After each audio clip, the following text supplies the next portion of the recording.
Hathaway सर्वजगतां संसारार्णवसेतवे प्रभवे सर्वविद्यानां शंभवे गुरवे नमः। जीवधारी को आध्यात्मिक विकास पथ के एक चरण से अगले चरण तक पहुंचने की पूर्ण योग्यता संपादित करना है, और यह विकास क्रम केवल कुछ वर्षों का नहीं है, अपितु यह सहस्त्रों जन्मों के निरंतर अव्याहत प्रवाह के रूप में आगे बढ़ता है। परंतु यदि हम तीव्र प्रयत्न करें तो कुछ ही जन्मों में क्षिप्रता से विकास प्राप्त कर सकते हैं।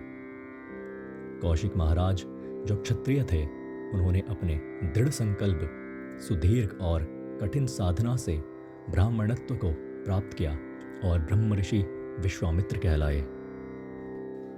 क्षत्रिय कुल में जन्म लेने पर भी ब्राह्मण स्वभाव को प्राप्त करके संसार का मार्गदर्शन करने वाले स्वामी विवेकानंद, परमहंस योगानंद जैसे अनेक दृष्टांत हमें इस जग में देखने को मिलते हैं। वृक्ष अपने ही जाति के बीज का अभिजनन करता है। नारियल का पेड़ नारियल ही देता है, आम का पेड़ आम ही देता है। इसी प्रकार माता पिता का स्वभाव भी संतति में आगे बढ़ता है। मनुष्य के जनन काल में अथवा बालपन में उसका स्वभाव सात्विक है या राजसिक है या फिर तामसिक है, इस बात का पता लगाना सामान्य लोगों के लिए असाध्य कार्य है। इसीलिए दंपत्ति जिस वर्ण से संबंधित है, उसके संतति भी उसी वर्ण के माने जाते हैं। यह शास्त्रों में अंगीकृत सामान्य नियम है। उत्कट अवस्था में सत्व, रजस और तमोगुण में परस्पर विरोध होने के कारण अलग अलग वर्णों में जनित स्त्री और पुरुष का विवाह उचित नहीं है। उसे सांकर्य कहा जाता है। जब ब्राह्मण पुरुष में तपोयोगाग्नि से प्रज्वलित होने का सामर्थ्य हो, केवल तब वह ब्राह्मण अन्य वर्ण के स्त्री का उद्धार कर सकता है, श्रेय परंपरा को आगे बढ़ा सकता है। महर्षि व्यास ने अपने वंश के आपतकाल में अपनी माता सत्यवती के आज्ञा अनुसार दासी स्त्री के गर्भ से पुत्र विदुर को प्राप्त करने की बात इतिहास में प्रसिद्ध है। विदुर सत्वगुण संपन्न और परम विवेकी था। सदा तपसाचरण करना ब्राह्मण का धर्म है। ब्राह्मण का देह प्रापंचिक विषय भोगों के लिए उचित शरीर नहीं है। ब्राह्मण का शरीर जीवन काल में कठिन व्रत, तपस्या और धर्माचरण का कष्ट अनुभव करते हुए जब शरीर क्षीण हो जाए, तब अनंत आनंद को पाने के लिए प्राप्त हुआ है। अनेक पड़ावों की स्पर्धा में विजयी होकर अंतिम पड़ाव में चुने जाने के बाद प्रतियोगी निश्चय ही पहले से अधिक कठिन प्रश्नों का सामना करता है। उसे अपने सामर्थ्य का अत्युत्तम प्रदर्शन करना पड़ता है।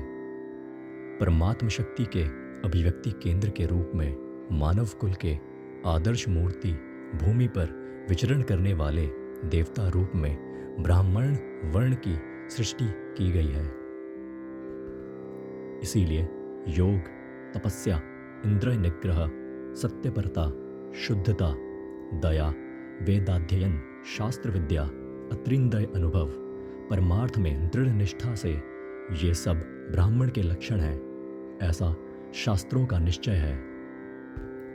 इसीलिए शास्त्रों में ब्राह्मण के लिए विहित समस्त कठिन नियम, अनुशासन किसी और के लिए विहित नहीं है। ब्राह्मण को चाहिए कि वह सम्मान को विष के समान दूर रखें। इसीलिए शास्त्रों में यजन, अध्यापन तथा प्रतिग्रह ब्राह्मण को दिया गया है, अन्य किसी को नहीं। निर्मल, निष्कल्मश, निर्लिप्त, प्रकाशमय, आनंदमय, सीमातीत, परब्रह्म का स्वभाव जिसमें अभिव्यक्त हो, वही ब्राह्मण है, ऐसा शास्त्रों का निर्णय है। जो किसी भी जाति, नियम, कुल, गोत्र में निहित ना होते हुए भी उन सब में व्याप्त है, किसी भी संज्ञा, रूप, गुण, दोष से रहित है, देश काल आदि विषयों से परे है, वो ब्रह्म ही तुम हो, इस बात को जानो।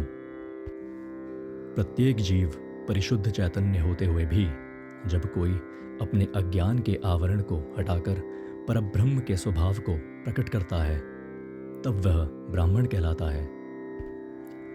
ब्राह्मण दंपत्ति से जनित होने पर भी जो सत्व संपत्ति, तपस्या तथा वेद विद्या को नहीं प्राप्त करता है वह केवल जाति के आधार पर ब्राह्मण है।